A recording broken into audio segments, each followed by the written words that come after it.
Yeah, I'm Jill Leeson. I'm from Doncaster originally, but I do live in Sheffield and have lived in Sheffield for quite a long time.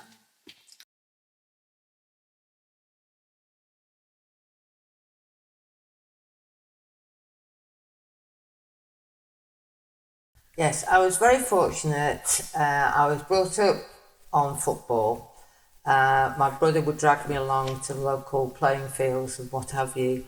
And so from about the age of 5, 6, I was playing soccer or introduced to it. Played with boys all the time, and I was very lucky. Went to school, primary school. Uh, we would go out at the break times. I would be playing football with the boys every break and lunchtime. And as I got a little bit older, the boys' PE teacher noticed the playground activities and took the risk eventually of letting me go to trials with the other boys. And I was then selected for my boys' football team.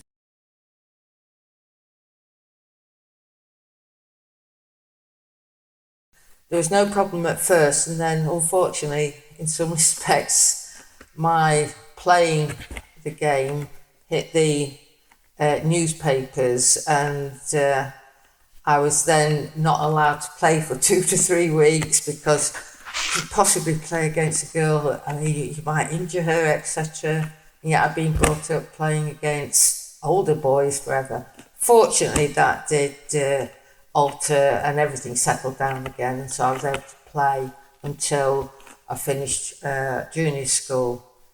It was just unfortunate for me. There was absolutely no ladies football for me to go on to, so I went off to grammar school and had to play hockey.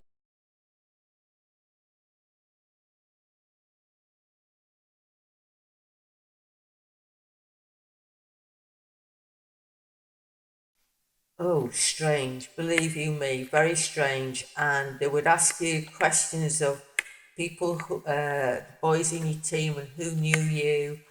And I found it interesting when I was older even then, to discover that they would ask questions and that people hadn't answered in that fashion. But it was very weird for me, obviously, as a youngster, to be someone coming and wanting to take notes and take photographs, and that's peculiar, but and I guess exciting. And but that's how it was, and it was lovely. But you don't realise that it's going all over, really, because I was only little myself, so I wouldn't be reading the newspapers. It was other people coming back to me saying, "Have you seen this?" I'm going, "Oh, right, okay." But it was great, but you get over it.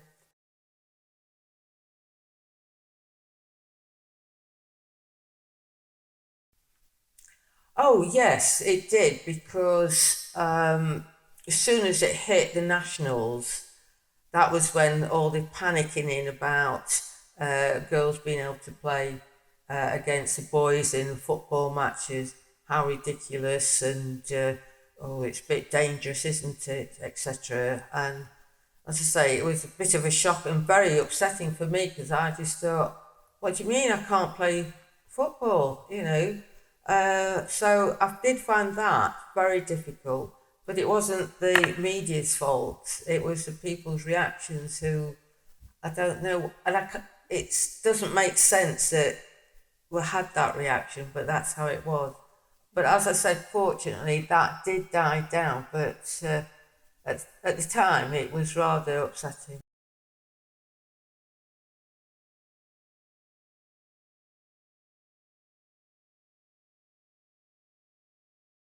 Very. Oh, yes, it was never an issue because we had brought up together, we would play. And as I say, with the other one, so it was never an issue. And in a funny way, I think they were quite excited that when I was selected. So, yeah, I was very lucky in that, because having read something just recently, I realised how lucky I was, because there was no negative reaction against it, and I guess the opposition were absolutely determined to make sure I couldn't be successful at anything in any of the matches. So it was good fun. I enjoyed it.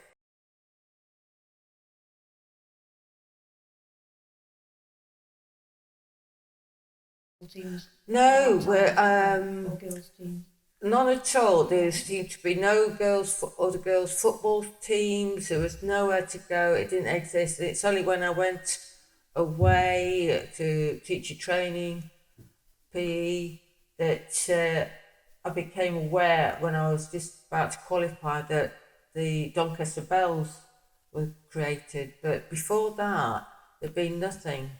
And it's only since reading your article that I realised perhaps why, and that was because it had been banned so for ladies to play in certain pitches. So, but I didn't know it at the time.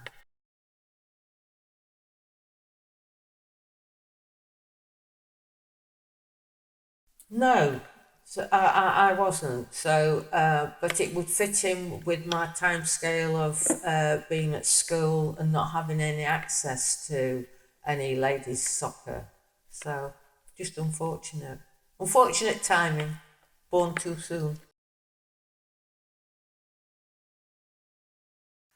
Both at some point because at first when I started teaching it was completely separate and the boys did football, cricket, rugby, etc. and the girls did the girls things like hockey, netball, etc. But over the years I was able to introduce soccer and rugby to the girls and there was no reason not to. And other sports, but it was nice to have the opportunity because I realised that at certain ages it really doesn't matter. Even in the first and second years, there's most of the years small enough to mix, which we were able to do in the end. We mixed the lower school PE classes for some of the activities, but then for others they didn't.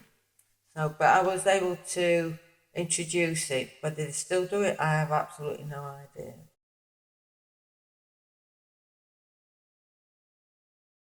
I wasn't. I think I don't know why it never came up. It's only as I got older and been aware that a bit like golf, it go back in time and there were similar things happening in golf as that happened in soccer. So I think it was very cleverly disguised why it was deemed suitable to, in a way, stop women from doing sport.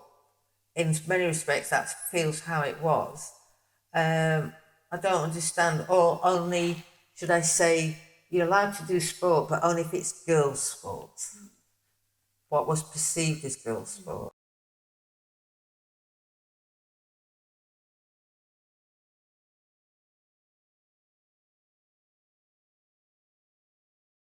Fantastic.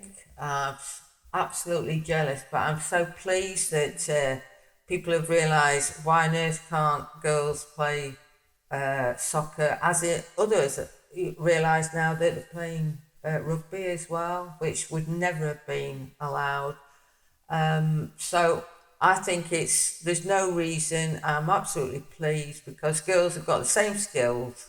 It's not like females have got different skills to males in sports like that. It's no reason. Obviously, you could perhaps get crushed to death by a 6 foot man, but that's not going to happen anyway. But there's no reason why women can't have exactly the same skills. I think at the beginning, when you see it, you can see how differently ladies played football. Some of them who had never played mixed football or stuff like that. And you can see how it really has come on to being very skillful, just like the men. It's the only reason they can't play mixed is the women would win, I think.